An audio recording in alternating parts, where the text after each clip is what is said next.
امير المؤمنين عمر رضوان الله تبارك وتعالى عليه ارتعدت اعصابه وتفككت اوصاله يوم كان يسير ليلا ينفض الليل عن الكروب المخبوءة، ووجد امرأة تشعل النار، وعلى النار قدر، وفي القدر ماء، وفي الماء حصى،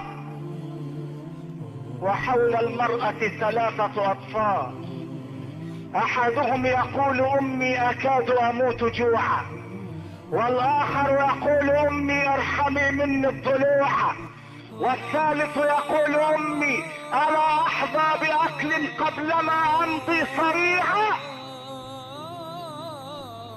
وقف عمر، البرد قارس والليل متلهم، وامير المؤمنين امام نار الدنيا يسأل المرأة العجوز ما تقولين في عمر؟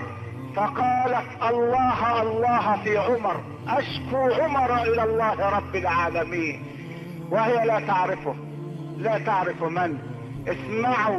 اسمعوا الى الحكم في الاسلام. الحكم في الاسلام ليس تشريفا انما هو تكليف.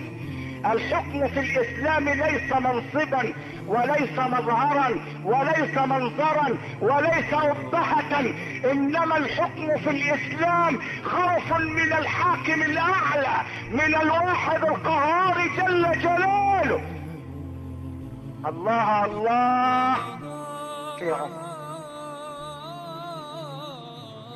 وكأن هذه الكلمة سيف بطار او سهم مريش نفذ الى كبد عمر، فقال لها وما ذنب عمر؟ ايعلم حالكم؟ فقالت له ايلي امرنا ويغفل عنا؟ ايلي امرنا ويغفل عنا؟ واذا بعمر ياخذ السهم الثاني ويتوجه مع عبد الرحمن بن عوف الى وزارة التموين، الى خزائن الدقيق والسمن والعسل، ويقول لحارس الخزائن، يقول لحارس المخازن احمل على ظهري هذا الجوال من الدقيق، فيقول له الحارس احمله عنك ام عليك يا امير المؤمنين؟ قال لا احمل علي. قال له الحارس عنك ام عليك؟ قال له عمر سكنتك امك احمل علي، انت تحمل عني ذنوبي يوم القيامة. لا اله الا الله، لا اله الا انت. احمل علي، احمل علي، أأنت تحمل عني ذنوبي يوم القيامة؟ وحمل عمر الدقيق على ظهره والسمن والعسل في يمينه، وصار في شوارع المدينة كأنه حمال في باب الحديد. صار في شوارع المدينة الخليفة الراشد، الخليفة الذي كان يقول بأعلى صوته لو نادى مناد يوم القيامة وقال كل الناس يدخلون الجنة إلا واحدا لخشيت أن أكون أنا ذلك الواحد.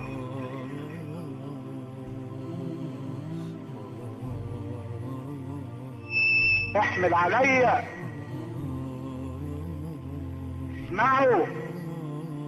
اسمعوا هذه النماذج التي تخرجت في مدرسة سيدنا محمد، ويجلس امام النار والدخان يتخلل لحيته ويضع الدقيق على السم ويضع العسل عليهما ويقدم ذلك كله لليتامى بيديه، يضع لهم الطعام بيديه، فتنظر اليه ام اليتامى وتقول له والله انك احق بالخلافة من عمر بن الخطاب. سبحانك سبحانك، عمر احق بالخلافة من عمر، عمر احق بالخلافة من عمر، عمر بن الخطاب احق بالخلافة من عمر بن الخطاب. انت احق بالخلافة من عمر. ولم يكتف عمر بل قال لها يا امة الله اذا كان الغد فأتي الى عمر فسوف اكلمه بشأنك. واختبأ وراء صخرة والبرد شديد، وقال له عبد الرحمن بن عوف يا امير المؤمنين هلم بنا الى البيت فقد اشتد البرد. فقال له عمر والله لا افارق هذا المكان حتى اتركهم وهم يضحكون كما اتيتهم وهم يبكون. كأنه مسؤول عن ضحك الرعية وبكائها. سبحان الله سبحان الله سبحان الله، كأنه مسؤول عن دمعة العين وابتسامة الفم. اعتبر نفسه مسؤولا عن كل دمعة تنزل من عين احد الرعية، لان اليتيم اذا بكى اهتز عرش الرحمن ونادى الله تبارك وتعالى يا جبريل من الذي ابكى هذا الذي راه تحت التراب؟ من الذي ابكى اليتيم؟ من الذي ابكى اليتيم يا جبريل؟ ولذلك قال عبد الرحمن بن عوف وذهبت مع امير المؤمنين لاصلي الفجر فوالله ما استطعت ان اتبين قراءة القرآن من فم عمر من شدة بكائه في الصلاة. ليلة ليلاه ليلة ليلاه ويوم ايوم، لان عمر رأى مظلوما، رأى اطفالا يبكون من الجوع. وجاء الغد وجاءت ام اليتامى الى مبنى القيادة، الى مبنى القيادة العمرية الفاروقية، ودخلت فوجدت رجلا بين رجلين، ابن مسعود يقول له يا امير المؤمنين وعلي بن ابي طالب يقول له يا امير المؤمنين. وتأملت المرأة في هذا الرجل فوجدته نفس الرجل الذي كان عندها امس، والذي اعطته درسا في الحكم لا ينساه. الله الله في عمر ايلي امرنا ويغفل عنا؟ فقال لها امير المؤمنين لا عليك بأس يا امة الله، اتدرين لما ارسلت اليك؟ قالت خيرا يا امير المؤمنين. قال لها بكم تبيعين مظلمتك؟ لا اله الا الله. بكم تبيعين مظلمتك؟ وهل انت ظلمتني؟ الم تحضر لنا الدقيق والسمن والعسل؟ الم تطعم اطفالي بيدك؟ الم تجلس معهم حتى ابتسموا بعد البكاء؟ ما المظلمة؟ قال لها عمر لابد ان اشتري منك المظلمة من مالي.